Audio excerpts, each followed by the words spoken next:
in this class, you know, and you should too. You know what you're getting, you know if you're behind. I've told you the most important thing you could do in this class is to communicate. So please do. All right, we have 52 people here and only 12 people showing their faces. So who's going to be brave today and add on to that list? So yeah, you know where you're standing in this class. You know the things you have to do. Any questions for me? I'll take just a second. Now that we've, you know, effectively what? We're 4 weeks. Is this our 5th week of the semester? 6th week?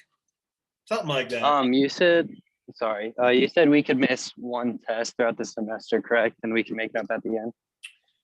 Indeed. So, you know, there's just so many students, so it's not a reflection necessarily of the students. It's just like so many students. So I don't even know, like from a Saturday afternoon, like at midnight, like probably not a surprise. If you emailed me on a Friday, Saturday, Sunday, likely I'm not going to answer anyway. But if it's late at night, so a lot of people, I missed the test completely. 2 things. One, I am not going to judge you. If you did miss a test, and I've been talking about it all the time and putting up reviews and things in the announcements, this is now the part where you're like, you know, time to get with it. You know, but beyond that, there's a lot going on in life. And so, yeah, if you do space it, doesn't mean you're a horrible student. And I do build that in at the end. There's a makeup day. I've listed that in announcements.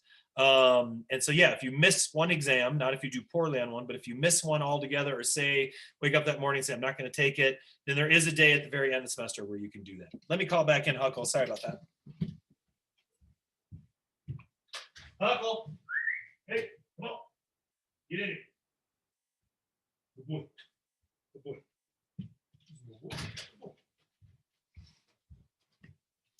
Farm dog's job to bark at stuff on the farm. Anyway, just made it through some cold days with our chickens, that's for sure. Wow, hope everybody was safe and warm and managed to, you know, I don't know, stay warm. Obviously, a lot of places in the country without power. Texas is one of those places. If you have heard the GOP blame it on wind turbines that are frozen, that is false. You have to investigate that and understand that there are, gosh, a lot of GOP members that were like, see, that's what the Green New Deal gets you. Guess what? The Green New Deal isn't even a thing yet. And besides the fact that you privatized your energy, and besides the fact that you spent the money that you were supposed to use on mitigating for these circumstances, yeah, none of that's true. 85% of the power that Texas gets is fossil fuels. So if you want to blame it on something, blame it on the people that have been mismanaging that money, not winterizing. That includes like a nuclear power plant who needed access to water, which was frozen to cool the rods. So yeah, I think it's important, and this is not an attack on the GOP. This is an examination of reality. And particularly when I see climate things get blown out of proportion or lied about, I like to make some adjustments and some corrections. All right, so do we have class on Friday? Yeah, we're gonna meet on class during class period this Friday. That sounds good. They'll usually be a little bit shorter, but we do have some stuff to get into. Is there extra credit that we can do? Yes, if you have been here or poke around the class, it is on the discussion board. We do a food drive all semester long. It's worth 25 or 30 points, depending. My goal is, I think, for us to get 7,000 pounds of food. If we get more than that, maybe you get more points than 25. This is exactly the time, though, when people start to donate. So I'm fine with that. You can be motivated by, like, you know, goodness in your heart. You can pass this on and share that link with other people. And I'm okay with being motivated by, like, I did not do well on that first exam, and so therefore let's look at, you know, my options. So I provide options for everybody. So, all right, yes, there's a food donation thing. Yes, thank you. All right, okay. So any other questions before I get into chapter 4 here? We're going to start to look at socialization. Let me pop back here because I'm on the class. Looks like. Yeah, so there's a sociology, the next discussion. I guess the first post isn't due until the 25th. It looks, is that right? This looks like, yeah, it is. So technically, why not this week? You know, rewatch film Food Inc. if you've seen it before. If you haven't, watch it. Post early. If you didn't get full points for the discussion, it's because you either posted on the same day, multiple posts, or you didn't make that week in advance. Now, if you're on autopilot and in a class, like, and you're not in class all the time, then likely you just look at that syllabus and you just see the end date. I've got it in parentheses though that you have to post a week in advance. So, try and stay on top of that too. Awesome. Anything else? No? All right, fantastic. Well, let's look at some of the questions on Top Hat. If you've not gotten to them today, they are open. And we're going to be looking at some of them right now. You could answer if you want. Let's look at socialization.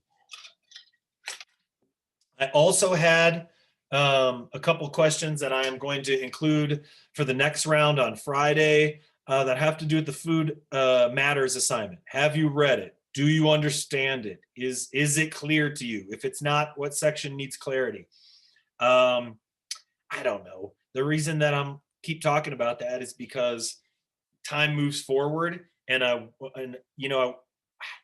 do read the comments after a class. It matters to me. So I've started being way more proactive with this big assignment to try and get people engaged ahead of time to read it so that, it doesn't blindside you or you're just not totally surprised by it or whatever. So, all right. With no more questions, let me go ahead and go to the first question here. All right. And that is, who was or who is the most influential person? I guess it was. Who was the most influential person in your life growing up? Obviously, you're still growing up. So am I. So that's good. Let me see. Now, I will admit to you ahead of time, I'd like somebody to keep score. I usually keep score on the board, but I'm a dad. Come on, I'm a dad, right? Like I know that this list is being created every semester, and every semester in the background, I'm like, come on, dads. Maybe this will be the semester where we are the most influential. Usually not. Usually it's mom. That's why when famous sports people wave at the camera, they say, hi, mom, instead of hi, second cousin or great aunt, or hi, dad. Why? Anyway, so let's keep track here, and hopefully we got some good answers for dads too. Is I'm biased. I am. All right. Let me see. The numbers are as follows, or let me just read it because this is, I guess, a word question. So 64 people have chimed in so far. My mom, 15. My dad, 9. Mom, 5. So that's 20 for mom, and 3 more for dad, which is 12. We're at 12 to 20. No, is this a competition? This is the United States. Everything is a competition. That's the answer to that question. Is this, Jason, am I competing? Did you wake up this morning? You were competing with somebody who brushed their teeth like a rock star. You didn't even know it. All right, let me get back here. My father, that's 15 to 20. My sister, 3. Grandma, 2. Awesome. My best friend. My mother, 2 more. My older brother. My grandfather, he stuck around even when my dad didn't. One of my dance teachers. Ooh, good. Dad. Parents, siblings, cousins, hard to pick. Grandparents, I'm just like them. My aunt, probably my grandma on my mom's side, or my brother. Ooh, my dad or my friend Jake. Somewhere in the world, I'd like to think that Jake is like in class or maybe at his job, and he feels a positive disturbance in the force. Like there's a classroom full of people on Zoom talking about me right now. That's right, Jake, we are. Now get back to shoveling. No, I don't know what you do for a job. Maybe I was thinking maybe you were working on campus or something. Get back to frying those chicken wings, bro. Anyway, my art teacher, my grandparents, my art teacher's cool. My grandfather, my mom, and Steve Irwin. Oh, crikey. Yes. Steve Irwin makes the list. Well, that's awesome. I'm going to be going out later down into the back chickens and see if any of it, maybe I can catch one. Maybe they'll peck my eyes out. I don't know. All right. I'll be done with that. No one in particular stands out. Probably my Aunt Sudie, super mom, second mom to me. My parents, Kobe Bryant. My sister, mom, dad. I feel guilty for choosing. I like that. I like that one.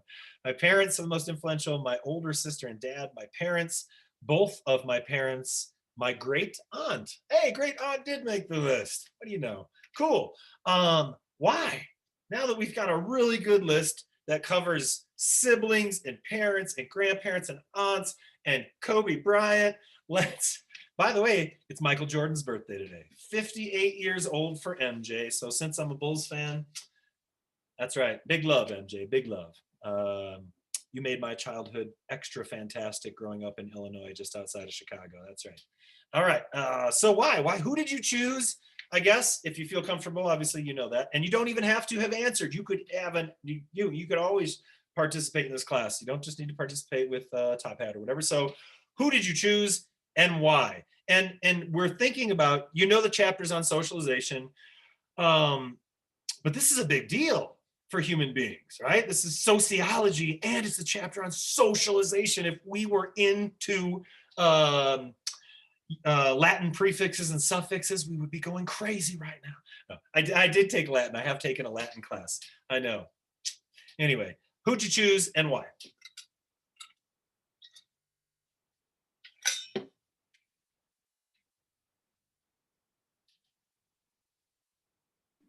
Okay, I'll go. I chose my mom because, which I'm sorry for that, No, but I chose my mom. I'm absolutely kidding. I'm absolutely kidding. Okay. So I chose her because my dad's a Marine, so he goes overseas a lot. And so I was around her like all the time, and I did online school, and I was like for 2 years. So I was with her like a lot, and a lot of who I am, I learned through her and like watching her interact with people. And so that's why I chose her. Awesome. Who else? Sure, Lori. I put my dad. Well, I wrote my father, but because honestly, like I didn't have that many adults in my life. A lot of them got shut out by my mom. My mom was really abusive, and so all I really had was my dad. And so for a positive adult influence, just he's all I had. He was always there for me. Awesome. Yeah. It's I you know what? I've never thought of this question. I think I've always asked this question, and somehow I've not thought of it. I guess I'll have to consider this for myself. Strange. That doesn't dawn on me very often. All right, who else did you choose and why? I couldn't really. I also chose my. Oh wait, did somebody else start speaking? No, you're good. You can go. Okay. I also chose my dad because my dad he's Buddhist. So and my mom's not. So like they're two very different people. But like my dad definitely raised me in a way that like always made me a lot more like selfless and like kind, and like he always looked for like the bright side of life in like every single situation. And like he was just very influential in like whenever times got tough, like he would always like just say like a random like quote about like something powerful that he had learned. And like he always like whenever I was sad, he'd be like, come meditate with me. And like I don't know, it was just like a really cool way to grow up, and I like will always give him that credit because it was awesome. Awesome. That's great. Who else?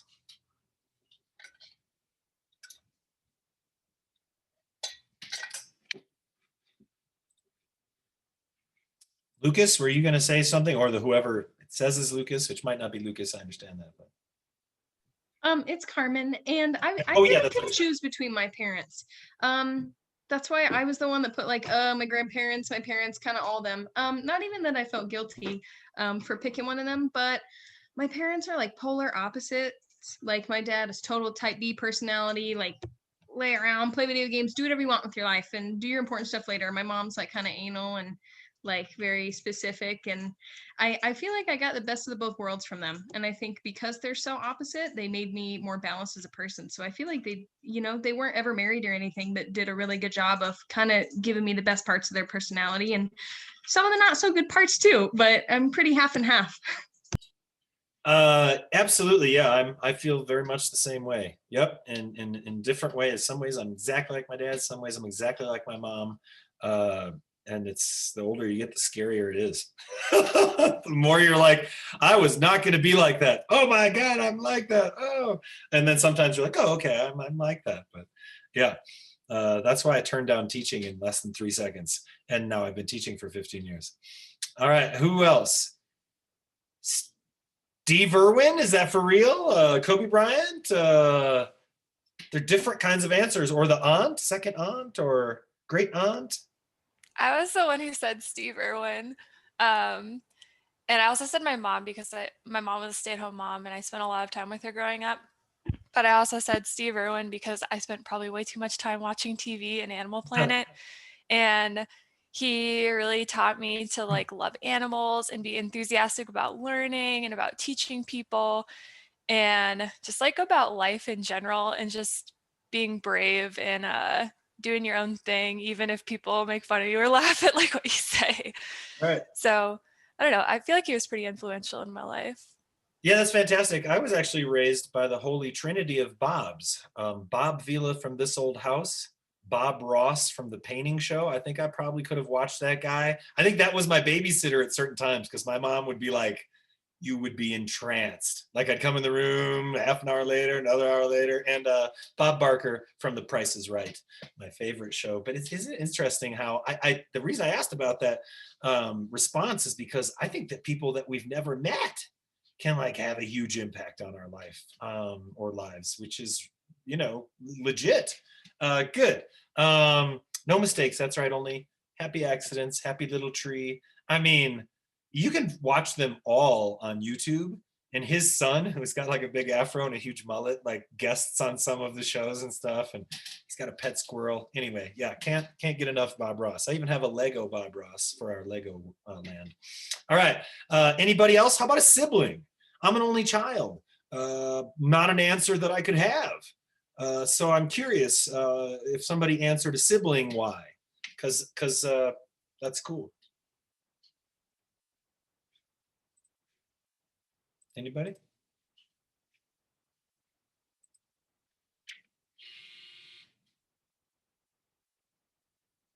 All right. All right. Well, good enough. Good list of answers. And I think a really broad list of answers. But I think another thing is look at the amount of time spent with those individuals, right? Like who did you answer? And is that at all related to how much time you would spend with them? And I think the answer is yes, you know, overwhelmingly so can be that. You know, how much contact time did you have? And that's why so many people for this question, and we look as we start to examine socialization and sociology, that's why so often we see that, you know, proximity, you know, how much time we spend and what are the expectations and when do we meet the other people in our lives. And anyway, we're going to be talking about all that today. Oh no. I just accidentally closed that thing out. Let me get to downloads here for a second. All right, reopen that up. All right, let me do screen share here. And then I'll probably pop back off to Top Hat in a second. But chapter 4, we're looking at this whole socialization process throughout your entire life. Yeah, just a few things here that might symbolize that. So, who is the most influential person in your life growing? Yes, that's me. Yes, that's me with some Nerf weaponry. One of the first things actually that I did when we got to the farm is I bought 8 really fancy laser tag guns. You can actually shoot somebody from like 2 acres away because we've got a lot of space out here. And there's the boys. This is from 4 years ago though now. They look so different. There's the boys on a tractor, maybe the first year we moved out here. And then a dog that just is gonna probably ate that cupcake and didn't feel bad about it, no matter what. So, all right, so who influences us? Now, which of the following is more important in influencing your personality and values? And let me go back here a second and go to Top Hat, see what folks said. Which of the following is more important in influencing your personality and values? And I added a few choices here. So 1 for biological factors, 3 for learning, 30 for friends and family, 1 for work, and 32 for all of the above.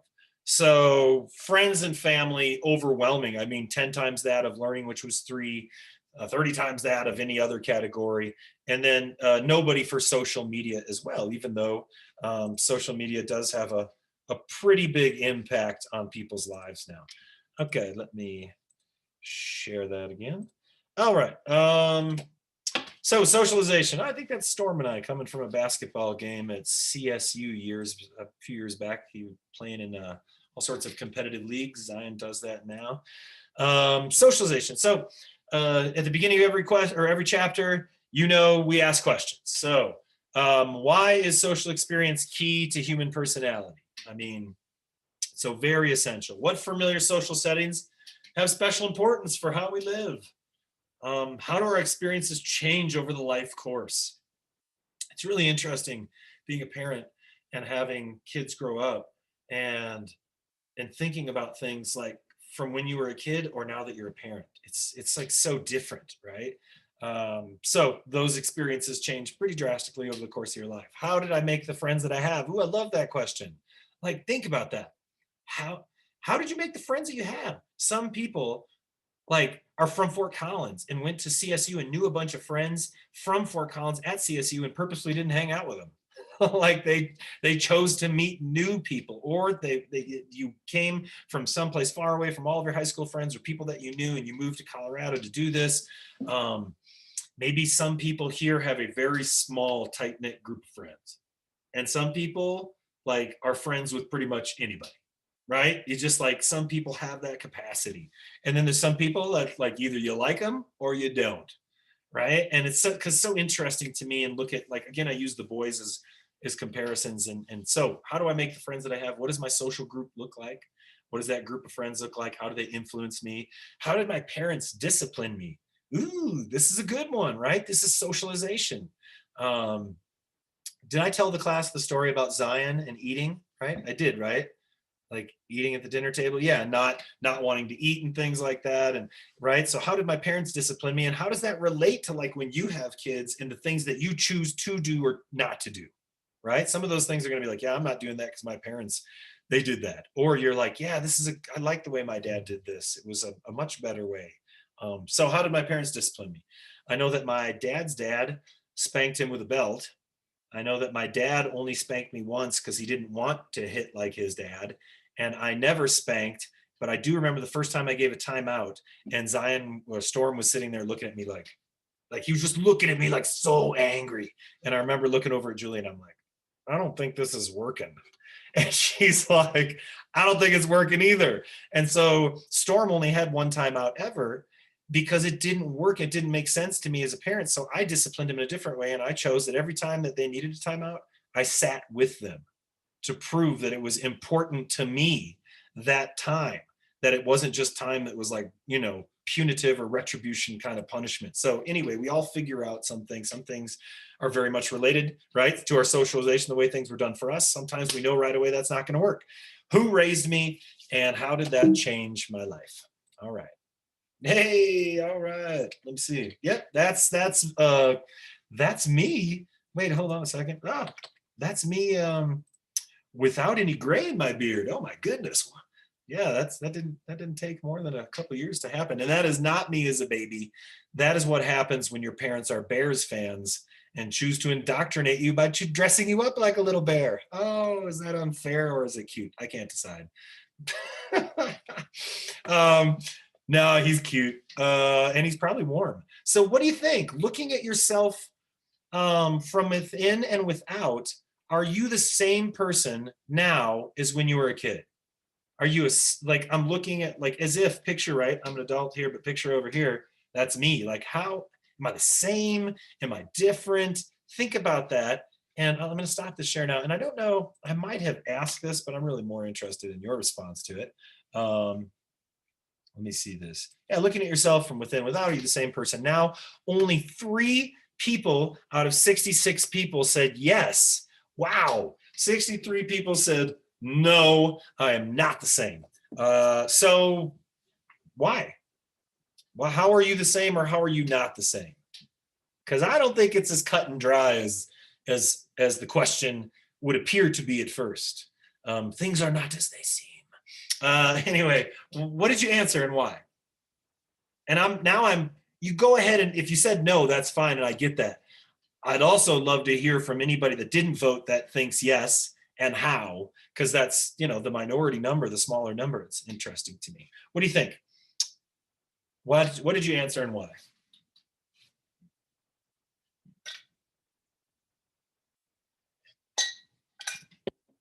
I was kind of debating which one I chose. Right. And some of the things I liked as a kid, I still like now. Like, I'm a huge Star Wars nerd. I still love Star Wars. I've always watched football when I was a kid. I still love football, but some things have changed with me personality wise. So that's why I did choose that I am a different person than when I was 5 years old. Great. I like the conflicted and or the, a little from column A, a little from column B. Still love football, still love Star Wars. I'm 47. I don't think I love Star Wars any less than when I was like 6. Maybe more. I don't even know now that I can share it with the boys. So yeah, good answer. Who else answered and why? Did I see you raise a hand, Maisie, perhaps? No? I'll go. I think that the question is very open-ended because there's not just like one specific answer. For me, I think I share a lot of the same values that I had when I was younger. A lot of the same morals, like treat others how you'd like to be treated. But at the same time, I'd say that I'm a completely different person than I was even 3 years ago because we're constantly growing and changing into a more mature version of ourselves. And I think that as I get older, especially as a female, I'm learning to like respect myself more and respect my body more, if that makes sense. Yeah, absolutely. And I'm glad you included an example of that. Fantastic. Very thoughtful. Good. Who else? What did you choose and why? I can go. Sorry, I was tweaking on the unmute button. That's all right. I don't know. When I was 5 years old, everything was like so simple, and like there was no judgment really or anything like that. Like little kids tease each other, but for the most part, everyone was very inclusive. And I don't know. I feel like I'm still that way in a lot of ways, but I also feel like now I overthink a lot of things, and I can't just go back to the like simple, this is how it is. Yeah, there's that matrix piece, right? Red pill or blue pill. And once you start to inform yourself, and once you get older, right? Once you socialize more and have more experiences, a lot of that changes. That's good. You know what I forgot? I forgot, everybody, that I included a picture of myself in that announcement from when I was 16. Did anybody see that picture in that announcement of me with a perm? Oh, good gravy. If you haven't yet, go ahead, go to announcements, click on it. I can't believe I am looking at it right now. You have to understand that a lot of bets were made that I would never grow facial hair, and didn't for a long time. That's hilarious. Yeah. So that's my gift to you, a picture that I found while I was back home this fall. As I was thinking this morning of how am I the same or different as maybe when I was closer to my students' age. Definitely don't have a perm anymore. Wow. All right. Wait, which announcement is it? I can't find it. Hold on. Is it for this? Is it this class? I think it is. Yeah, it's yep, it's Top Hat questions posted. That's where it's at. So if people just saw that and they kind of ignored it, I could have said nothing, and then no one would have seen that. But now people, oh, there you go. There. This is like I should have just recorded a reaction video to that picture from everybody in this class. I can't. Can hold on. Like, I'm just curious once. For the fun of it, okay? It's just this for the fun of it. Okay, there we go. I mean, geez. Wow. That is that working through the screen share? Yep. Well, anyway, clean cut young lad at one point in my life. And even with my new haircut, I'm actually quite a bit like then, minus that. Anyway, good. How else are you like or not like yourself when you were younger? In what ways specifically? Because now we're really getting to the fact that a lot of people are very much so that way. Somebody said, oh, go ahead. I would say I'm getting more so to where I am like I was as a kid, but for a very long time there was a point where it was like I'm not like myself as a kid, like, because when I was a kid everything was like a bunch of fun and like no care in the world, everything kind of happy-go-lucky. And then when I hit high school, I like cared a lot about how people looked at me, what people thought of me, how I looked. And so I feel like, I don't know, it was probably just my high school, but like now that I'm out of high school, I'm feeling less that way and more like I'm a kid again. I'm wondering if, from a sociological level, if COVID has been good for people's self-image because they've gotten comfortable just being seen like how you would be in your room in your afternoon in sweatpants or just hanging out. You know what I mean? Like not always maybe having to, I don't know. Sociology pieces are always, or maybe not. But as far as like COVID and self-image, I wonder how those, as a sociologist, I wonder how those are related. You know, If I could comment on that. I do think that people have become more comfortable like dressing down in public, but at the same time, I think with the growing social media change and how influential like services like TikTok are now, right. people, I think girls, well, specifically girls are more swayed by what other girls look like or what other people look like. There's 16-year-olds on TikTok that look like they're 28. And so I think it's a really difficult change for people. Wow. As a sociologist, now I'm thinking like before you maybe just compared yourself with whoever was in your high school class. Now that the internet is there, you can compare yourself with anybody all the time. Wow. I'm just as a sociologist, I love trying to wrap my head around things because I know there's so many different ways that this could come out. View themselves they might have gained some weight over quarantine, right? Every time I leave the house feels like an occasion, so I dress up. Okay, yeah, okay. So anyway, well, very interesting, and just something to consider, I guess, as we look at things sociologically on the side for sure. I'm feeling better this semester because I'm like dressing up in teacher clothes and I'm doing more of that. And my classes aren't really early and they're in the middle of the day and I'm getting a lot more done. I mean, it's like a big combination of things, I'm sure. Okay, let's go back here. Share this. All right. So socialization, what is it? Definitely need to know the definition. Straight up just the lifelong experience or process by which people develop their human potential and learn culture. Oh, it's just the lifelong process by which you develop your human potential. I love these sociological definitions, which are like we take for granted because we do soc, but you're like really defining like the biggest thing like ever in a sentence. Oh, good gracious. Okay, so we internalize our culture. So you look around and you see culture and you see it and you internalize it and then you react to it and you respond to it. It influences our choices and it limits our choices, really, right? In ways. Socialization is basic to human development, and I will get into that in more detail. And socialization constructs a sense of who you are and how to think and how to act as members of a culture. And I, for one, I don't know if I don't say that very often. That's an interesting intro. I, for one, no, it's not just me at all. But I feel like there are so many people in your generation that are constructing a much more open sense of who they are. And that sense is also supported by more people. And that sense of who you are and how to act and how to think is more varied than when I was in high school. I graduated in 1992. And let me tell you what, when I got my ear pierced, that was a big deal for other people. It's something that's so ridiculous and so small. And now I can just think to myself, how could that even be a thing? But I do really believe that it influenced our choices still heavily. And it certainly limits, but I just don't feel like you folks, right? Like you people, right? I don't feel like my students are as limited as people of previous generations. And I think that's obvious in so many ways. All right. And I, of course, hope that continues to be the case. Personality. So now we've got the idea of, right, socialization, which is this process. Now, personality, and I like this, is a person's fairly consistent pattern of acting, thinking, and feeling.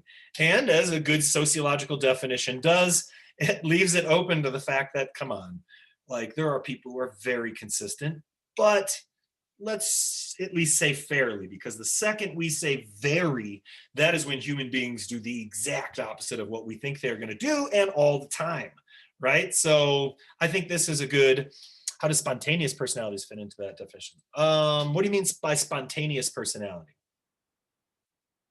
Someone whose personality is just like, I'm gonna do whatever I want today. Like I don't have a plan. Like, and it's different every day, the way they act. Well, if you consider that, then doing something different every day becomes your consistent pattern of acting, thinking, and feeling, right? Even if you're like finding every chance to do something different, once you do that all the time, that becomes your thing, right? So that still is fairly consistent. People can say the consistent thing about this person's personality is that they are different from day to day. They do, put themselves into new challenging situations all the time. So I think that can still be a personality, even if you're very spontaneous. That becomes, a character trait of yours, spontaneity, which by definition, if you're a spontaneous person, we can build some, like the opposite of spontaneity. We can kind of build some, like, we know that's going to happen into it. All right. So we built by internalizing our surroundings. What do you mean by that? Well, you woke up today. What was the first thing you did? Did you look at your phone? Did you see any media? Did you watch a video of a panda eating an ice cream cone? I mean, these are things that I do sometimes, and that influences, like, I internalize that. Whatever I'm looking at, reading, seeing into, right? Wanted to go back to bed. What did you do right in the morning?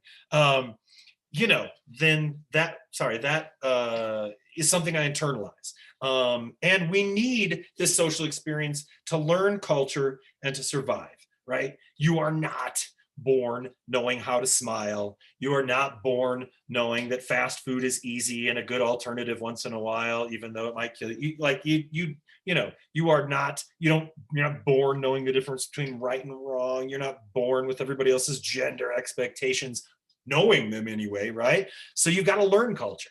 And that's how we do it to survive. We learn. And so the question is, can a personality develop without social experience? And it sounds like a baited question, and it is. We cannot. No. Evidence points to the fact that people do not fully develop past a certain point if they've been without other people. And unfortunately, as warped as it is, we have examples of this. People that were hidden away or that were locked in an attic or a garage. Nobody interacted with them on an emotional level. They fed them food and kept them alive, but there was no learning of culture by a shared interaction and internalizing of those exchanges. So it's crucial, right? Like, what would we be like? Well, we wouldn't be fully developed. We need other people. And so, sometimes human beings can recover from short-term abuse or isolation, but not at a certain point and not very early. I mean, and we're talking about people just not having the capacity to learn language or to be able to emote, certainly no learning of the greater culture at a certain point, because it can cause permanent developmental damage. Can you think of childhood experiences that impacted your personality that's still part of you today? Write that experience and how it changed you. So I just really want you to think about that, right? Like, what was that? And we touched upon that a little bit, right? But now that we know that we are somewhat that person, what was that, experience that's still with you? And it could be anything. I've told this to classes before. I might even have it on the other thing. I had a really good friend at these apartments we lived at early. Her name was Keisha. She was an African-American girl. We did everything together at these apartments during the day. And one day she got mad at me, and I was like 5 or 6 years old, and she pulled down her pants and she mooned me and she called me a honky. And I was like, and I started crying, and I went back to my parents and I said, she called me a honker and she pulled her pants down. And I was like so distraught. My dad's like, first of all, that's not what she called you. Now, I grew up in Illinois, which my town was like 65-35 or 60-40, African Americans, folks of European descent, a very integrated community, schooling, you name it.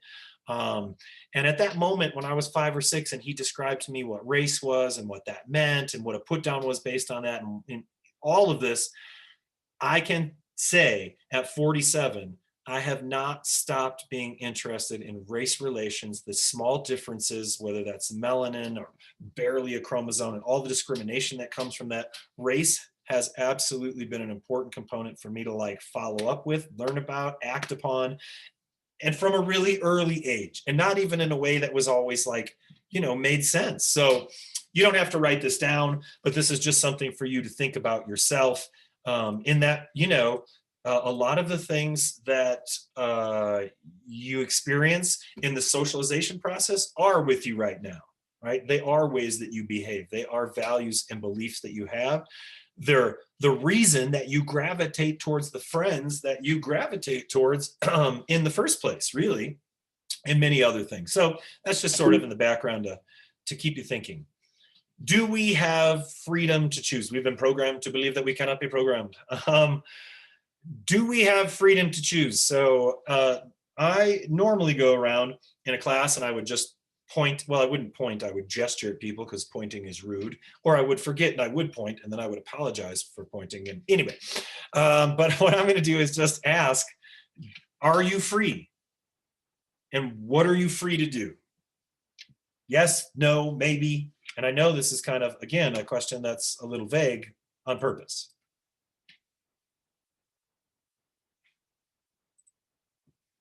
And I know it's about as open-ended question as it gets. Are you free? I ask another open-ended question throughout the course semester. Do you have power? How much? But this one first. Are you free? How so? How not? Go ahead. Sorry. You're good. I would say, like, personally, me, I'm not. I've got some like dietary restrictions, so I'm not free in that sense of like I can't choose exactly what I want to eat. But I've also got like some mental trauma that I don't want to get into that is really like affecting how I participate in the world. So there's that holding me too. All right.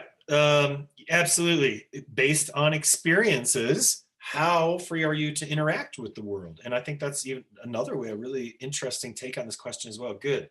Who else? Are you free? Free to do what? Yes, no, maybe. I personally think that like I'm not exactly free just because like I feel like on top of like social stigmas to like go to college and like stuff like that, because like I was raised in very much of a house where it was like go to college, like go.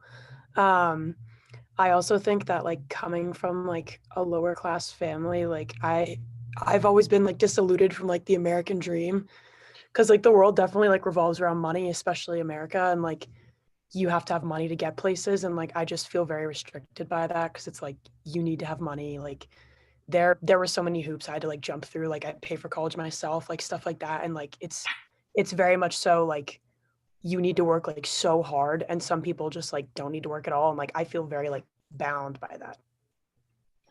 Good. So not free in ways based upon how we purposefully structure society, right? And we'll get into that. But, you know, saying that it's about money or that that has a great deal to do with access is very real and very statistically measurable and very purposeful as well. And we'll talk about that. Good. Not good, you know what I mean. Good. Society's stratified. Poor people get nothing. That's fantastic.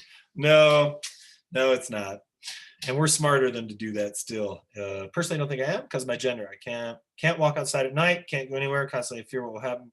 Because I'm a woman, can't travel alone, make as much money despite how hard I work. That's a legitimate list of very real realities. Good. Who else?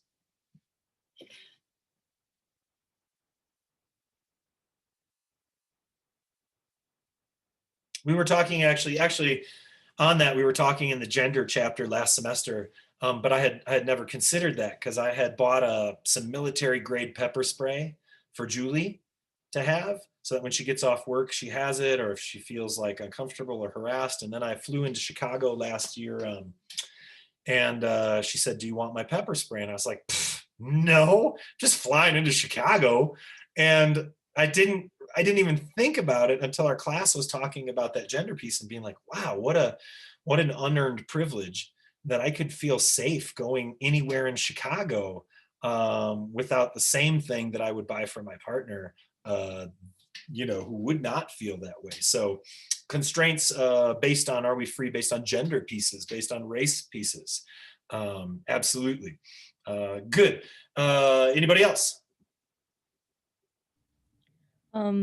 I think the most free that I felt was we have friends that live on an Indian reservation in Montana, and we built like a little cabin thing there, and we used to go visit it, and we would have no phones and like no running water, and just like, and they didn't work or anything. The kids did homeschool with their mom because she used to be a teacher, and they just got to do, like, they just lived, like they didn't have to do like the whole America job, money, work thing. Like they competed in powwows and got like some cash from that, but like that's all. Like it's such a different way to live than the way we do. Yeah, and I notice that sometimes on break, when I get a nice break or something like that, and it's January and I'm not waking up answering 50 emails and then going to the next thing, to the next thing, to the next thing. And I think that's how we structure our lives. And what does that look like when it's different? I show a Garbage Warrior to my Soc 220, my environmental sociology class. If you've never seen Garbage Warrior, you can find it online for free, but it's about Earth ships and building of ships that aren't so dependent to the grid, aren't dependent for like a mortgage. And a lot of those people are like, yeah, I'm free because I've eliminated, 90% of all the things that would keep me every day working for somebody or doing something that I don't want to do, that I didn't plan on doing. For sure. Okay, good. Anything else? Any questions about where we're headed this week? Anything like that? We're just on chapter 4. If you'd like to meet or you need to talk or any of that, I'm here. Anything? It does sports, but when I ski, I feel free. Forget about school, focus on the mountain. Here's something. How about monotasking? Right? Because we're a culture that is like multitask, and then we do a whole bunch of things kind of not very well. But when you have to do an art or music or a sport, you can almost only think about just that. I think you're right. Somebody said I feel that way when I figure skate. Somebody said or play guitar. I play music in a band, and when I play a show, I am in the moment the entire time because I have to be. And it's a fantastic thing when you can find something like that that can take you away from all those other things. That's why at the beginning of the semester, I'm like, look, let life go on outside these classroom. And when you're here, just do this, because it's kind of a privilege for 50 minutes to be able to, or an hour, just do one thing and not have to worry about all of that. And I do that too. I mean, I've got somebody trying to fix my heater that broke, of course, when it was however many degrees, and you name it. I got chicken farm issues and bills, but this is like our moment right here. So hopefully everybody's approaching it that way, right? They just focus on one thing and they're passionate about it. Yeah. In the zone. All right. Well, on that very focused and passionate way, we'll call it for today. So be good people, do good things, stay warm, stay safe, mask up, and hai kiba, Gymkhana, and haya, and all of that business. All right. Take care, everybody. Peace. Have a great one. I will upload this and Thank you. see you on Friday.